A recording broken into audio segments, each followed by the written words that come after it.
సమస్య పరిష్కారం అయిందా? తీయండి అమ్మా.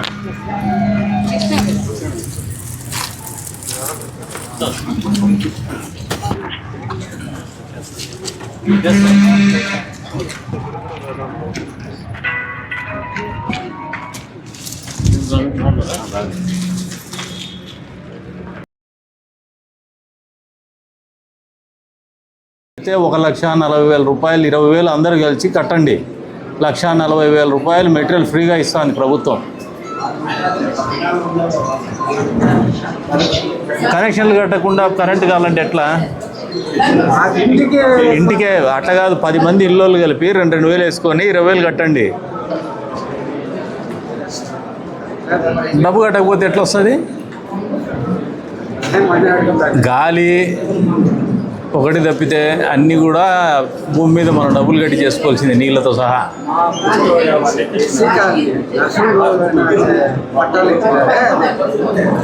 ఎక్కడది? టౌన్లో, కదిరి టౌన్. ఫస్ట్ దాంట్లో ఇష్యూ ఉంటుందిలేండి. వీళ్ళు ఏదన్నా గవర్నమెంట్ ల్యాండ్లో పోయి ఇల్లు కట్టేసింటారు, ఇష్యూ ఉంటుంది. అది రెగ్యులరైజ్ అయ్యింది, అది దాని తతంగం వేరే ఉంటుంది. యాడా ఈడే కదా, క్వార్టర్స్ కాదులే, అది ఇల్లీగల్ చేసుకోండి. ఇది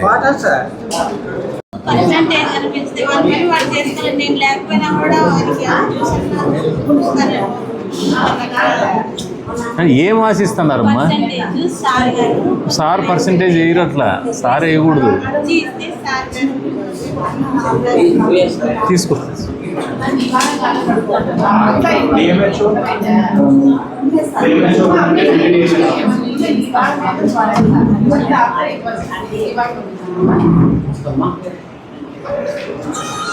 ఎంత వయసు ఆ పిల్ల ఉంది?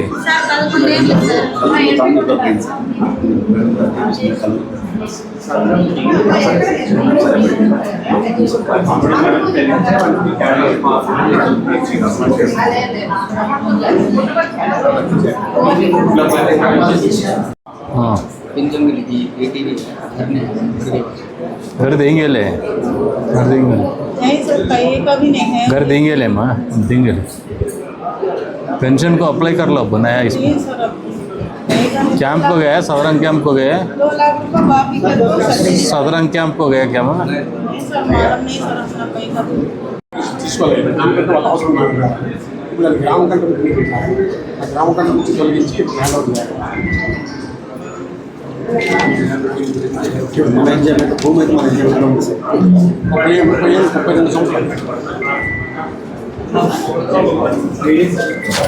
ఇది మీరు పర్సనల్గా చూడండి అమ్మా, పార్టీ వాళ్ళు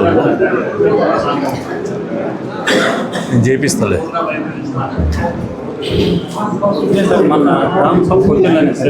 అవును,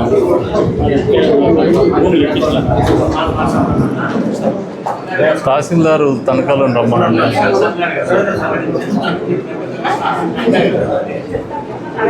ఈయన సిఆర్పల్లికి నేను వచ్చిన, నెక్స్ట్ 2 days ఉండమని నేను అక్కడే మీరు పోయేసి. ఈయన ఒకడు మళ్ళీ మా దగ్గరికి వచ్చినాడు. ఆయన వస్తే నేను గట్టిగా అరిచి పంపించిన, నువ్వు ఆడ ఊర్లోకి వచ్చి తహసీల్దార్ గారు వాళ్ళందరూ వస్తామంటే మీరు అక్కడ పోకుండా ఇక్కడికి వస్తున్నారు. సిఆర్పల్లి రీసెంట్లీ విలేజ్ దసరా అని చెప్తాం సార్. మనం అక్కడ రేషన్ ఖాతాలు తీసేసి ఖాతాకి యాడ్ చేసి ఎక్స్టిమేషన్ చేసుకోవచ్చు, ఆ విధంగా చెప్పాము. లేదంటే మన రేషన్ ఖాతాల నుంచి మళ్ళీ ఆయన పెట్టచ్చు సార్. ఆయనకి ఏవే కావాలంటే ఆయన ఏమంటున్నాడు, ఆయన మా లైన్ నుంచి ఏమని చెప్తున్నారు చేస్తాం సార్. అది అంటే డైరెక్ట్గా ఆయన పేరు మీద రాస్తారు. రేషన్ ఖాతాలో ఉండేది మన నెక్స్ట్ వేరే ఖాతా పెట్టేసి జనరల్ ఖాతాలో పెట్టేసి చేయండి, చేసి పెట్టండి, చేస్తారు. తీసుకుంటారా మీరు?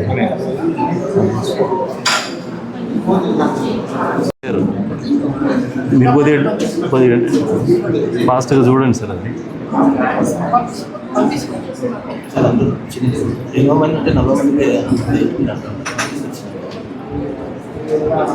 సగం మందికి మాత్రమే ఇస్తున్నాను ఉంటాం. సరే 78 మందికి ప్రమోట్ పంపించినాము. ఎలిజిబుల్ సిస్టమ్ వెరిఫికేషన్ ఎవరిస్తే వాళ్ళు మేము కూడా చేసేది. ఇప్పుడు వాళ్ళు ప్రభుత్వ ఉద్యోగులు, ప్రభుత్వం తరఫున నియమ నిబంధనలు కొన్ని ఉంటాయి. ఇప్పుడు ఆ నియమ నిబంధనలకు మీరు వాళ్ళు చేయలేరు. మీరు పంపించిన దాంట్లో ఎలిజిబిలిటీ క్రైటీరియా వచ్చినప్పుడు 40 మంది ఎలిజిబిలిటీ వచ్చినారంట. ఇంకా 38 మందిది మరి ఎలిజిబిలిటీ లేకపోతే వాళ్ళు కానీ ఎట్లా చేస్తారు?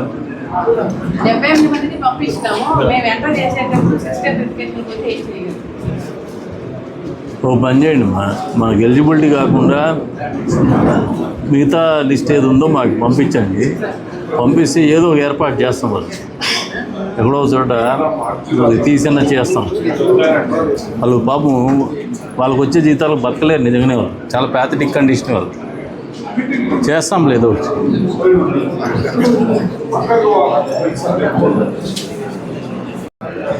హలో, వినపడం లేవు, మాటలు లేవు.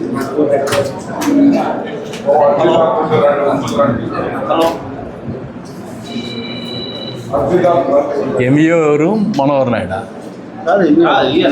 చిన్నకృష్ణ. కలెక్టర్ గారు చేసినట్టుగా మనము సరే వాళ్ళకి ఎండోర్స్మెంట్స్ చెప్పేస్తాం. మంచి 2 వారాలు ఆర్టీఓ గారు దాని మీద ఎంక్వైరీ చేస్తారు. సో ఒక 1 monthలో మనం ఎన్ని వీలైతే అన్ని సమస్యలు పరిష్కరించాలి. మీరు ఒక్కరు పనిచేస్తే, ఆర్టీఓ గారు పనిచేస్తేనో లేదంటే తహసీల్దార్ హెడ్ క్వార్టర్లో పనిచేస్తే కాకుండా సార్, నేను మా తహసీల్దార్లకు చెప్తున్నా, విలేజెస్ పోయేసి ఒక రోజు 2 రోజులు ఉండండి, సిస్టమ్ పెట్టుకొని. నేను పోతున్నా సార్. మీరు చెప్పండి ఏ విలేజెస్లో మనకి ప్రాబ్లం. నేను వాళ్ళతో కోఆర్డినేట్ చేస్తున్నా.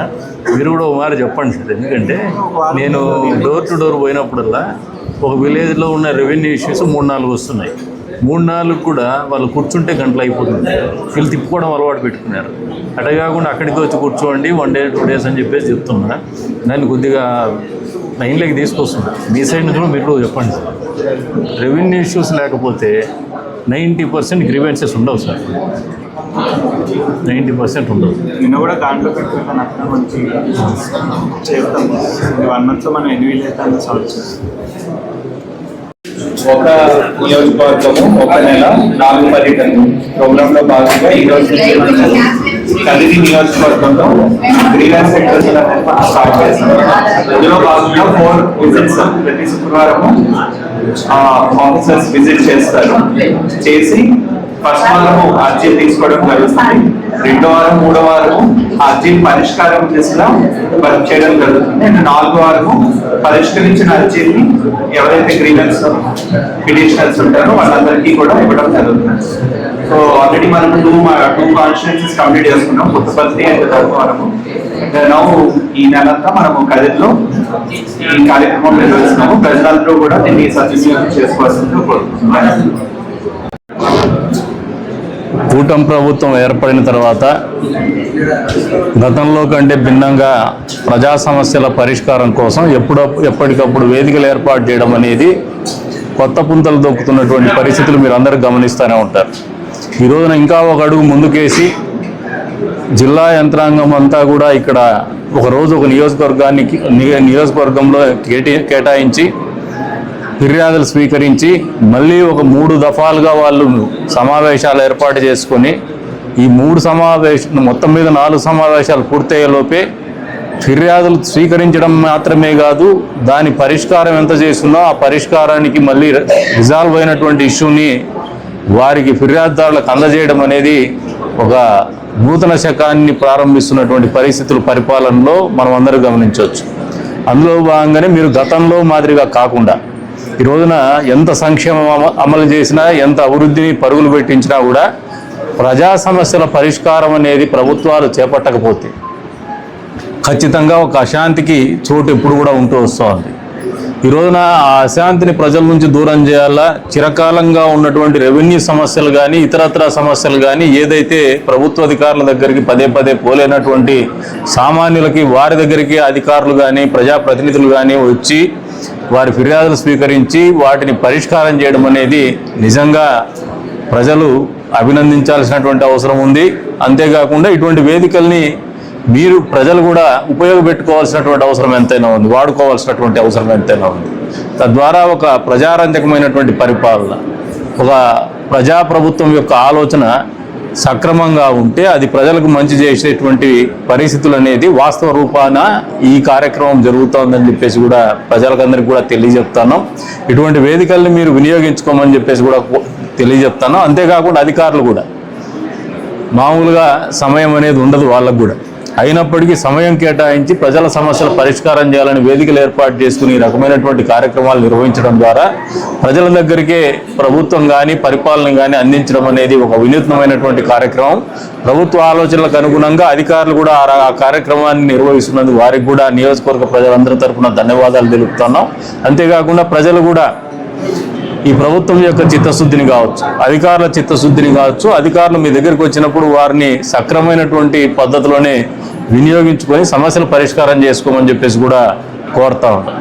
ఈ రోజున ఇన్ని వేదికలు మీరు ఒకసారి గమనిస్తే వారము ప్రజా దర్బారు కార్యక్రమం జరుగుతోంది నియోజకవర్గంలో. నెలకు ఒకసారి ఖచ్చితంగా ఇప్పుడు ఈ 2 సంవత్సరాల కాలంలో నాకు తెలిసి ఇది 3వ ప్రజా దర్బారు కార్యక్రమం జరుగుతుంది. జిల్లా యంత్రాంగం మొత్తం కూడా ఇక్కడ సమావేశమయ్యేసి గతంలో ఎప్పుడు కూడా ఇటువంటి పరిస్థితులు లేవు. మరి ఇటువంటి ఆలోచన విధానాన్ని ప్రజలు కూడా అర్థం చేసుకొని కొన్ని సమస్యలకు పరిష్కారం లేనటువంటి సమస్యలు కూడా తీసుకొస్తారు. మీకే తెలుస్తాయి. కానీ పరిష్కారం కావాల్సినటువంటి ఏ సమస్య అయినా పరిష్కరించాలనే పట్టుదలతో ఆలోచనతో ముందుకు పోతున్నటువంటి ప్రభుత్వం ఇది. ఈ ప్రభుత్వం యొక్క సంకల్పాన్ని కానీ ఆలోచనను కానీ మీరు అర్థం చేసుకొని వాస్తవానికి దగ్గరగా పనిచేస్తున్నటువంటి ప్రభుత్వాన్ని కూడా మీరు అందరూ కూడా ఆశీర్వదించాలని చెప్పేసి కూడా కోరుతాను.